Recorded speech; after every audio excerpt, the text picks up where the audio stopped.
The Three Stooges are remembered today as one of the most iconic comedy teams in history. Their style was loud, wild, and full of physical comedy. But while millions of people laughed at their routines, very few knew the real stories behind their funny acts. Behind the eye pokes, pie fights, and wild shouting were real people who worked hard, suffered silently, and gave everything to keep the show going. Their story is full of humor, pain, loyalty, and heartbreak. Mo Howard was more than just the bossy leader of the group. He had a dream even before he became famous. When he was a young boy growing up in Brooklyn, he didn't care much about school. What he loved was watching actors perform at the local theater. He would often skip class just to sit in the back and watch the stage. He wasn't there to cause trouble, he just wanted to learn. He imagined himself on that stage. That dream never left him.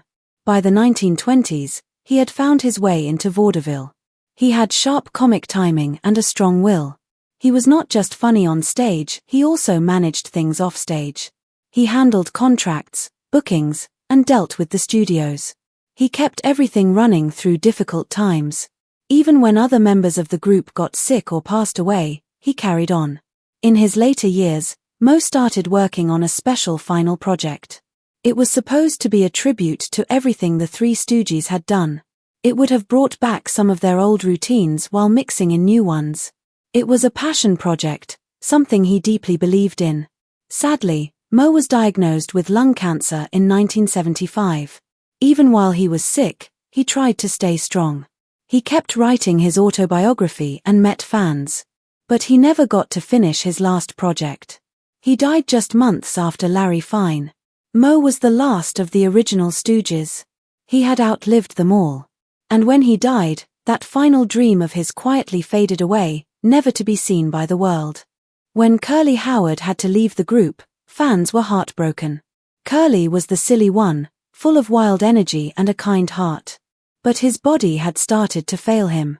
Years of drinking and high blood pressure had made him weak. During the filming of one of their shorts in 1946, he had a stroke. That ended his time with the act. The group needed someone to fill the gap, and that's when Shemp Howard stepped in. Shemp was actually Mo's older brother and one of the original members before Curly had joined. For the last 15 years, Shemp had worked as a solo comic actor. He had acted in many films and even worked with big stars like John Wayne. He had made a solid name for himself. But when his family needed him, he didn't think twice. He came back, not for fame or money, but because he loved them. Still, not everyone accepted him. Fans missed Curly's warm smile and silly voice. Shemp's style was different. He seemed more nervous, less joyful. The studios didn't help. Budgets were smaller, scripts were weaker, and some scenes even reused old footage. Even though Shemp was talented, people saw him as just a replacement. Larry Fine, the stooge with the wild hair and soft heart, had his own painful beginning. His real name was Louis Feinberg, and he came from a Jewish family in Philadelphia. His parents owned a jewelry repair shop. One day, when Larry was still a child, he picked up a bottle of what he thought was a drink. It was actually acid used to test gold. His father tried to stop him and slapped the bottle away, but some of the acid spilled onto Larry's arm. It burned him badly, damaging the muscles. To help him recover, his parents signed him up for violin lessons. They hoped that using the bow would rebuild the strength in his arm. It worked better than anyone expected. Larry became really good at playing the violin. His parents even hoped to send him to a music school in Europe, but World War I changed everything. He never got to go, but he kept playing the violin throughout his life. He even played it in some of their comedy scenes, adding a touch of grace to all the chaos. Even though the Three Stooges became incredibly popular, they were not paid well. When they first signed a contract with Columbia Pictures in 1934, they were given $1,000 per week total, not each. That amount had to be split between all three members. Meanwhile, their short films were playing in theaters across the country. People loved them. Their 18-minute comedy reels became the most popular part of the night. Some audiences came just to see them, not the main feature. But their pay didn't match their success. Even when their salaries were raised to $7,500 per week, they still had to divide it among the whole group. Columbia treated them as a single act, not as individual stars. Worse, the studio kept all the rights to their work. Years later, their old films were shown on TV and sold on VHS and DVDs, making millions of dollars, but none of that money went to the Stooges. When Joe DeRita, known as Curly Joe, was dying in 1993, his payments suddenly dropped. His wife and Larry Fine's granddaughter sued Moe's family, claiming they had stolen over $5 million in profits. It was a sad reminder of how unfairly the group had been treated. Their contracts were another big problem.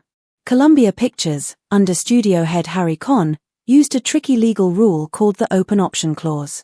It meant their contracts were renewed each year, but only if the studio wanted to. If their popularity fell, the studio could drop them immediately.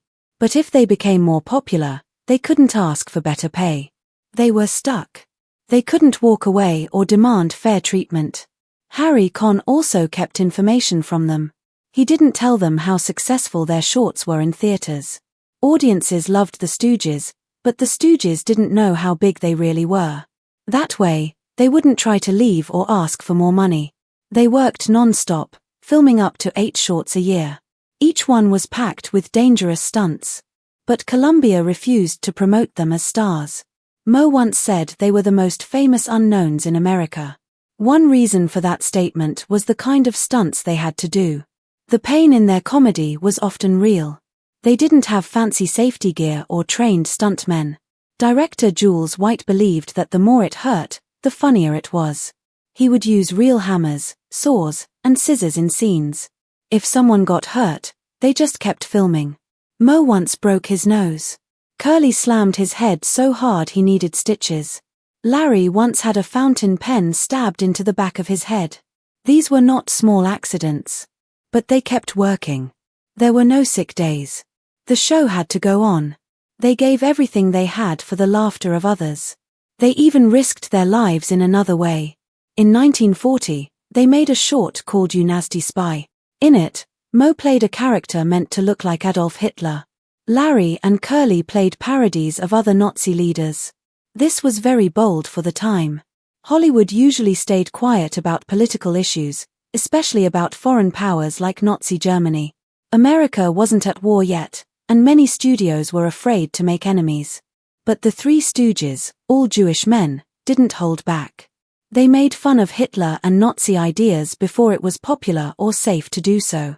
There's even a rumor that Hitler saw the film and put the Stooges on his personal death list. That might not be true, but it shows how brave they were to speak up when most people stayed silent. Moe even did Hitler impressions offstage. Their comedy was not just funny, it was sometimes a form of protest. One of their most famous comedy moves, the eye poke, actually came from a real fight. During a card game, Shemp got angry at Larry, thinking he was cheating. In the heat of the moment, he reached across the table and poked Larry in the eyes. It wasn't a joke. It was a real outburst of anger. Moe saw it happen and took note. Later, while writing new routines, he remembered the moment. He realized that the move was simple, funny, and full of emotion. It became one of the group's most famous acts. Audiences loved it. They didn't know it had come from a real argument. The Three Stooges gave their lives to comedy. But they didn't get the rewards they deserved. They were underpaid, overworked, and sometimes hurt both physically and emotionally. They were pioneers of slapstick comedy, influencing generations of comedians that came after them. But behind the laughter were real men who suffered, struggled, and sacrificed for their art. They stayed loyal to each other, even when things got hard. They came back when they were needed. They kept going, even when their bodies were breaking down. They kept making people laugh, even when they were sad or in pain themselves. Their story is more than just funny movies. It's a story of strength, love, loyalty, and the power of laughter in the face of pain. Even though many people never got to see Moe's final project, or understand the quiet pain Larry lived with, or the courage Shemp showed when he returned, their legacy lives on. They were more than just funny men on screen. They were human beings with dreams, wounds, and big hearts. And maybe that's why we still remember them today.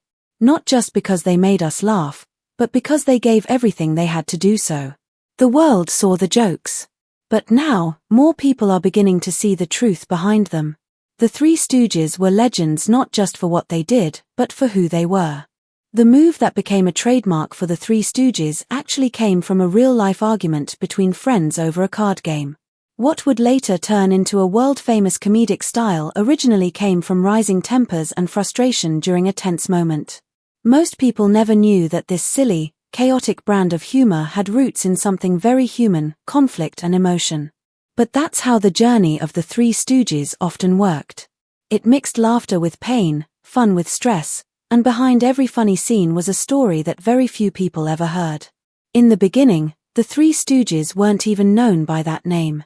They actually worked for another comedian named Ted Healy.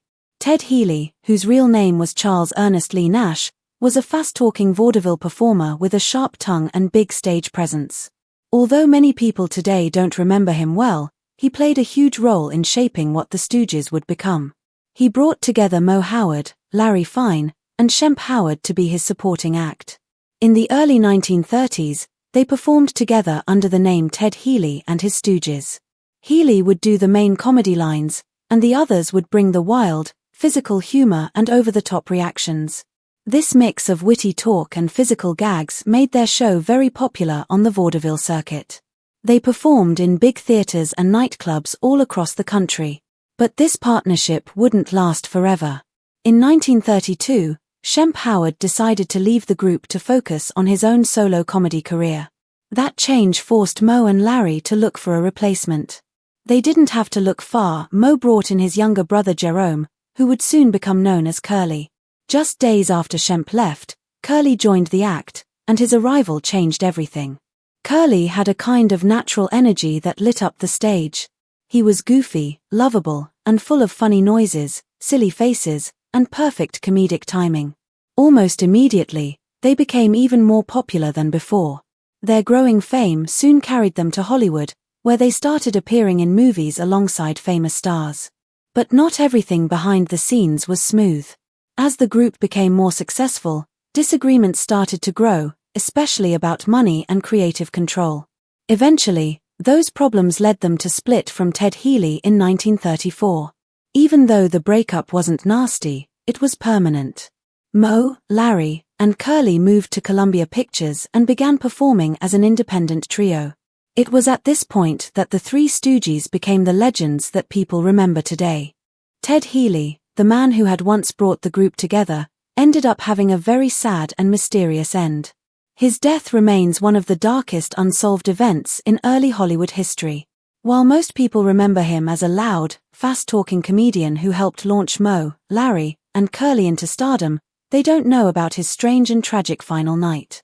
On December 20, 1937, Healy went out to a nightclub called the Trocadero in Los Angeles. What should have been a fun night turned into something far worse. Witnesses said that Healy, already drunk, got into an argument with three men: actor Wallace Beery, Hollywood agent Pat DiCicco, who was rumored to have mob connections, and a young producer named Albert Cubby Broccoli, who would later go on to help create the James Bond movies. Nobody knows exactly what happened after that. Some reports claimed that Healy was badly beaten in the club's parking lot. Other accounts said it was just a minor argument that ended with everyone shaking hands. But by the next morning, Ted Healy was dead. His body was covered in bruises and his face showed signs of being struck. Still, the official cause of death was listed as kidney failure caused by alcohol. The quick handling of the case and lack of further investigation raised many suspicions. It was a tragic and mysterious end to the man who helped start one of the greatest comedy acts in history. One of the most recognizable things about Moe Howard was his haircut. The bowl cut with straight bangs became part of his comic identity. No matter how many pies hit his face or how much chaos unfolded around him, that haircut never moved. It was the visual symbol of his strict, bossy character. But very few fans know the story behind that famous look. When Moe was a little boy, he actually had long, curly hair. His mother, Jenny Horwitz, loved those curls. She had always wanted a daughter, and Moe's soft curls made him feel like the next best thing. She refused to cut his hair because, to her, it was something precious. But for Moe, The long curls caused daily embarrassment. Other kids teased him and made jokes. It was a constant source of pain and frustration. One day, after being laughed at one too many times, young Mo had enough. Without telling anyone, he found a pair of scissors and chopped off all his curls himself.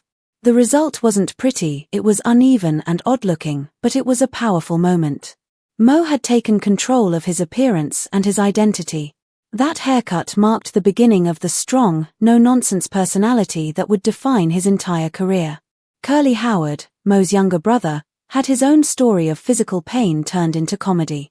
Curly had a famous way of walking, a kind of bouncy, silly shuffle that made audiences laugh the moment he entered the scene. But that funny walk came from a real injury. When he was a young man, Curly accidentally shot himself in the foot. It was a clumsy mistake, but the real trouble came afterward. Curly was terrified of hospitals and refused to have surgery to fix the wound. Because of that, he was left with a limp for the rest of his life. Instead of trying to hide it, Curly did something amazing. He turned the limp into part of his character. He exaggerated it and added funny movements, creating a walk that became one of his most memorable trademarks. Audiences never guessed that behind the laughs was real pain. Curly had turned a personal injury into comedy gold. Tragedy struck the group again in 1946 when Curly suffered a major stroke. It was a huge blow to the Stooges and to the fans who loved him. Curly was more than just the funniest one, he was the heart of the act. For Mo, it was deeply personal. Curly wasn't just a co-star, he was his brother. Mo had spent years trying to help Curly stay healthy and avoid the heavy drinking and late-night lifestyle that were wearing him down. But it wasn't enough, and the stroke meant Curly could no longer perform. The group now faced a serious problem: who could possibly replace him? Director Jules White began the difficult search for someone new. One person he considered was the young comedian Buddy Hackit. Hackit was already a favorite in the Catskills comedy scene. He had great timing, a unique voice, and a lively stage presence. He might have been able to step into Curly's shoes. But when White offered him the job, Hackit turned it down. He had a wife, a child, and another baby on the way. He understood what being a stooge meant. It wasn't just about being funny. It was about fitting into a comedy rhythm that had been built over many years. Hackit said he didn't want to wake up every day wondering how the other two guys were feeling or whether they'd be able to perform. It was a wise decision, though a tough one, and it showed the pressure that came with being part of the legendary act. While many people thought of the Three Stooges as simple entertainers, they actually achieved something very few slapstick acts ever did. In 1934, they were nominated for an Oscar. It was their third short film for Columbia Pictures, and it was called Men in Black. The film was a fast-paced comedy that poked fun at a serious drama called Men in White. In their version, Mo, Larry, and Curly played doctors who had no idea what they were doing. Instead of saving lives, they caused chaos, broke equipment, and left patients more confused than ever. The jokes came quickly, and the absurd situations kept the audience laughing. Famous lines like calling Dr. Howard, Dr. Fine, Dr. Howard became instant classics. The short film was a hit not just with audiences, but also with critics. The Academy of Motion Picture Arts and Sciences took notice and nominated it for Best Short Subject, Comedy. Although they didn't win, the nomination alone was a huge deal. It proved that slapstick comedy, often looked down on, could be just as worthy of recognition as more serious work. It also helped them professionally. The success of the film led Columbia Pictures to give them better contracts and higher pay. It showed the studio that these three comedians weren't just filler, they were the main attraction. Many people don't know that the Three Stooges also performed live. Long before their films were replayed on television, and even while they were still making shorts for Columbia, they took their act on the road. In the 1950s and 1960s, they toured across the country, performing in theaters for audiences who couldn't get enough of their wild antics. These live shows were full of everything fans expected: eye pokes, falls, shouting, and non-stop madness. But seeing it live added something special. Audiences could feel the energy of the performance and hear the real sound of laughter and chaos echo through the theater. These tours brought them a new wave of popularity, especially among children. In every town, Kids rushed to the theaters just to see their heroes in person. After Curly passed away in 1952, Joe DeRita, known as Curly Joe, joined the group. He shaved his head and performed in a way that reminded people of the original Curly. Still, not everyone understood the change. At one meet and greet, a young fan asked Larry, "Where's Curly?" Without blinking, Larry answered, "Curly's dead." It was blunt, maybe even a little harsh, but it was honest and perhaps the only way Larry knew how to respond. The story of the Three Stooges is filled with laughter, yes, but also with hard work, personal pain, and powerful moments behind the comedy. Whether you preferred the strict leadership of Moe, the wild and silly energy of Curly, or the calm balance of Larry, they each brought something unforgettable to the screen. And behind every funny moment, there was a real person trying to make people laugh while carrying the weight of their own story. That's what made them legends, and that's why they still matter today.